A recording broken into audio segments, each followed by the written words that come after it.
Gaspard Noé est un cinéaste de la vie parce que c'est un cinéaste du mouvement. Et tous les réalisateurs qui mettent le mouvement au centre de leur procédé de mise en scène le font pour filmer la vie. Alfonso Cuarón le fait, Terrence Malick le fait, Abdelatif Kechiche le fait. Pourquoi? Eh bien parce que la vie elle-même est un mouvement vers l'avant, une succession de joie, de peine, de bonheur et de drame qui, entremêlés et mis bout à bout, forment un flot continu et incessant qu'on peut appeler l'existence. Et le cinéma de steadicam, de caméra à l'épaule, de grue, de plan séquence, c'est un cinéma qui cherche à capter ce mouvement parce que ce qui l'intéresse, c'est d'observer comment est-ce que ces personnages naviguent sur le flot de la vie. Et généralement, ce type de cinéma-là, il se termine bien. Parce que vous le savez, l'histoire de la vie ne prend jamais fin, tout n'est que passation et éternel recommencement. Et d'ailleurs, vous pouvez le remarquer, les films vitalistes, entre guillemets, se terminent très souvent sur un personnage qui s'éloigne vers l'horizon. Pourquoi? Parce que l'horizon, c'est l'ouverture, c'est le possible, c'est la vie qui se perpétue, et surtout, c'est l'espoir. Pourquoi est-ce que je vous parle de ça? Eh bien parce que Noé est un cinéaste du mouvement, et donc, c'est un cinéaste vitaliste. Mais un vitaliste un petit peu singulier. Parce que contrairement à Cuarón, à Kechiche, à Malick, à tous ces cinéastes du mouvement, tous ces cinéastes vitalistes, c'est pas tellement la façon dont les personnages naviguent sur ce flot en mouvement qui va intéresser Noé, ce serait plutôt la façon dont ils vont s'y noyer.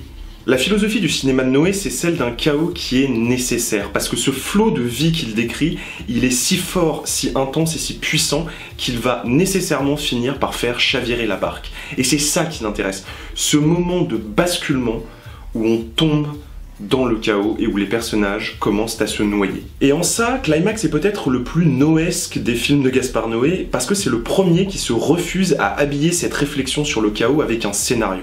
Parce que cette idée du mouvement qui aboutit nécessairement au chaos, on la retrouve en fait dans tous ces films, mais avec un adjectif précis qui est à coller.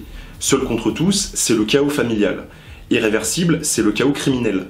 Under the Void, c'est le chaos spirituel. Love, c'est le chaos mémoriel et sexuel. Climax, lui, n'a pas d'adjectif parce qu'il n'a pas besoin d'adjectif. Ce n'est pas une réflexion scénarisée autour de la notion de chaos, c'est une illustration du chaos. Et le chaos est éprouvant à vivre. Climax est un film très difficile parce que c'est un film qui épouse la déliquescence et les hurlements de ses personnages qui en résultent. Et que c'est pas le genre de Noé de faire dans la demi-mesure. Je sais pas comment le dire autrement, Climax nous gueule dessus pendant 1h30 avec une violence qui relève presque de l'agression. Pendant ma séance, plusieurs personnes sont sorties de la salle, à différents moments.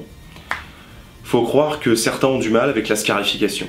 Climax, c'est un film qui en fait est assez difficile à critiquer parce que la question n'est pas de savoir si le film est bon ou pas, mais plutôt de savoir si le spectateur va accepter de vivre cette expérience ou non.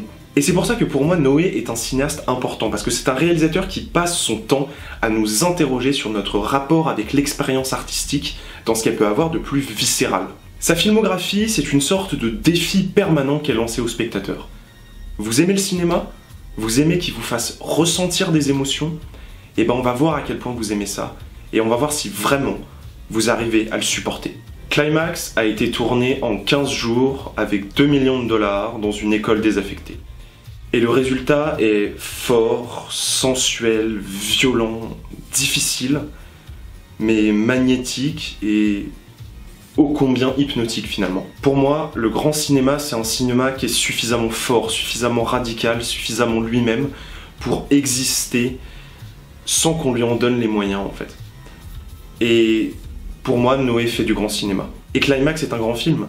Pas parce que c'est une expérience agréable, mais parce que c'est un film qui vous hurle au visage pendant 80 minutes, qui fait ce qu'il veut, et qui ne vous demande pas la permission, qu'il ira jusqu'au bout, et que vous ne vous en relèverez pas. Je sais pas si l'objectif de Noé était qu'un spectateur vienne le remercier à la fin de la séance d'un film comme ça, mais franchement merci.